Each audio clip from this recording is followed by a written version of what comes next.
Okay, I'd like to welcome Eron Sheean, the writer-director of Errors of the Human Body. Thanks for joining us. Thanks for having me.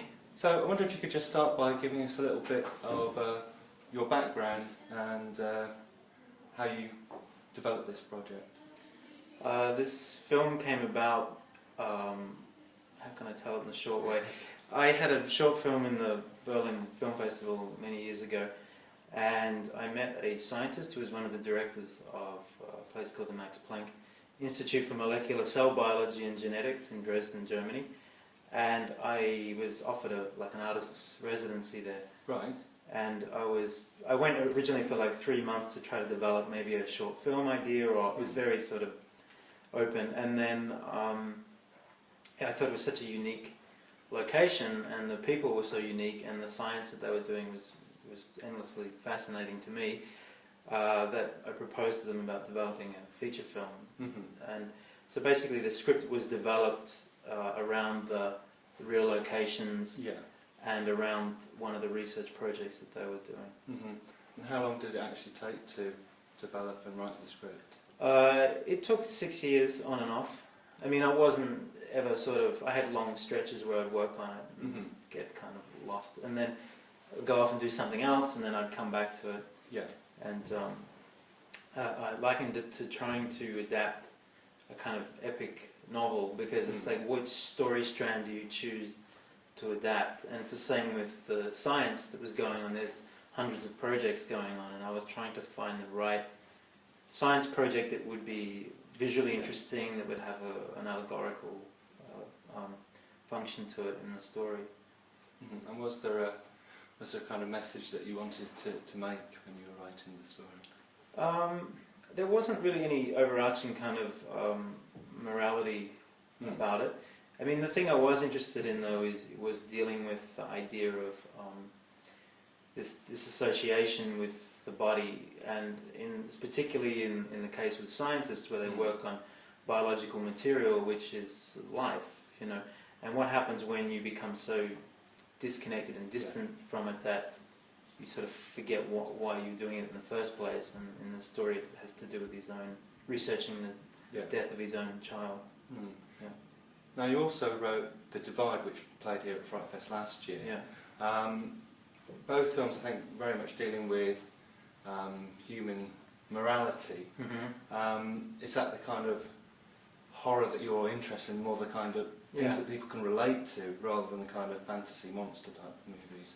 Yeah, it's a good point. I think I'm more interested in the horror of psychology than, not to say that I don't love all the monster stuff. Mm-hmm. And I came from actually doing sort of makeup effects and puppet animation, and that. So I definitely have a soft spot for that. But I find, as a filmmaker, I'm more interested in the sort of beneath the surface stuff and characters than just effects or just. You know. So what was it like working on The Divide? Because you were also a producer on that and a second unit director. Yeah. So what was it like working with Xavier, and what did you learn from that? It was probably the craziest and most fun shoot I've ever been on. It was I don't think there'll ever be an experience like that again, because we shot it in Winnipeg, which is like the dead heart of Canada. Sorry to anyone from Winnipeg, but it was shot. It's a very odd way that film sort of was made, because the original script was by a guy called Carl Muller, and it was called Shelter, and then I came on to rewrite it and worked with Xavier, and then we ended up shooting in continuity. So there was a lot of input from the actors, and then I would be constantly revising script and characters as we went, because we had the opportunity to do that. And it was really like a kind of play. It was a really intense but very energized experience. And working with Xavier was a lot of fun, because he's kind of like a mad child, and I am too, even though I'm probably coming off as being kind of professional. But and of course, Michael Ackland, who plays Dr. Burton in Errors, fantastic performance. I mean, he's in pretty much every scene. Yeah, he is. He's in every scene, more or less. Yeah. Did that come about through working with him on The Divide as well? Yeah, very much. Michael auditioned for The Divide by eating a can of beans and sent in a videotape, And you know, someone who can make eating a can of beans interesting is someone you should pay attention to. And you know, based on this little audition, he was in the Divide, and he brought so much as an actor. He has such a great imagination to that character. He actually, the character in the Divide originally was the weakest of them, and he in a way created the most sort of endearing in a way. And because of his ability to bring a kind of empathy to a kind of son of a bitch, I thought it would be interesting to take that quality as an actor and put it into Jeff, who is a very different character, but you still need to be able to feel empathy for someone who's trying to cut himself off from emotion and from everyone. And he can do a lot just with his eyes. And I was going to say, very expressive face. It's not even that there's lots of dialogue, but you can just see what the character's going through. Yeah. Really fantastic performance. So we had a really good working relationship, and he did a lot of research, and we would have... The great thing about working with someone like Michael was the ability to talk in depth about what we wanted from each moment, and not be afraid to make mistakes and stuff. Very open kind of creativity, you know. Now, UK audiences will be very familiar with Rick Mayall, who has a role in the film. How did he come to be involved in it? Well, that character of Samuel, who's a kind of he's an institute director and kind of politician, and I thought he'd be the easiest character to cast, so I left it till the last minute. Right. And then Darren Wells, the producer, had worked with him and suggested him, and I thought, it's a kind of left of centre idea, but I could see it working because, you know, obviously coming from Australia, we also grew up with the young ones and stuff, and I had, you know, that in my mind. But then I saw him do an interview where he talked about an accident that he had, and there was a very interesting side to him in that interview that I thought could be good to try and bring out more. Yeah. And so he basically came on, and you know, I had to sort of get him to get out of sort of the default of being a comic actor, and try and get him to connect with doing something more serious and straight. And with someone like Rick, he can do the most subtlest gesture, and it can become comic. So it was like having a hint of this guy is a little bit. Should you trust him as a character in the story, but trying to find the right balance with him. I think that's something again that comes across in the film, is the very menacing tone to the film, just the look and the feel of it. I mean, were there any directors that particularly influenced you at all? I mean, I'm kind of thinking David Cronenberg or maybe Vincenzo Natali. I mean, yeah. Look, I love Cronenberg's films, and I also love a lot of Polanski's films, and I think it's because the film deals with science and scientists and the body.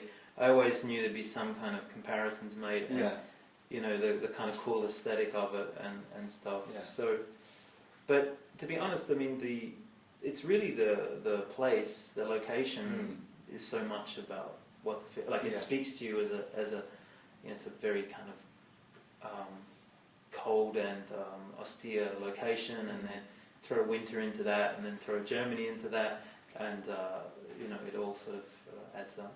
How did that actually feel about you actually filming there? Were you doing that kind of during nights when they weren't working? Yeah, it was kind of complicated. You know, they were very open, and I was very lucky that they gave us the chance to shoot there, because you can't put a kind of value on that. No, it's incredibly generous offer to shoot in that location and to use scientists as extras, and we had to sort of work with them with their scheduling in terms of what labs are available, and so, you know, it did make things a bit awkward in terms of the scheduling, but in the end they were great about it. And the unique thing about that institute in particular was they have this philosophy about the importance of art and science to communicate, and that scientists feed artists, and artists also feed scientists, and to get back to this older idea of the sciences used to embody a broader context, you know, and how, if you start to bring artists into that environment, does that start to make people come out of a very narrow view? Yeah. So you're here at FrightFest. The film's already had one screening. How's the reaction been so far? Well, I'm pretty happy, because it's all pretty fresh, and the things that I wanted to come out of the film, that the reviews I've read anyway, people have picked up on the things that I was hoping would come across, and so it's been very positive so far, and it's a kind of more of an old-fashioned style of filmmaking. It's all a kind of slow build to a sort of big reveal, and so I like those old movies. And what's the plan next? Are you doing other festivals? Have you got distribution for the film? Yeah, we go to Fantastic Fest in Austin, and I have an Australian and German distribution, and we're now, because it's really just only a few weeks ago had its first premiere in Montreal, that now we will start chasing distributors, or hopefully they chase us. Okay. Well, we hope the film does get a distributor quickly in the UK. I think people should see this film. It's really an excellent piece of work. So thank you. We wish you all the best. Thanks for talking to us. Thanks for the time.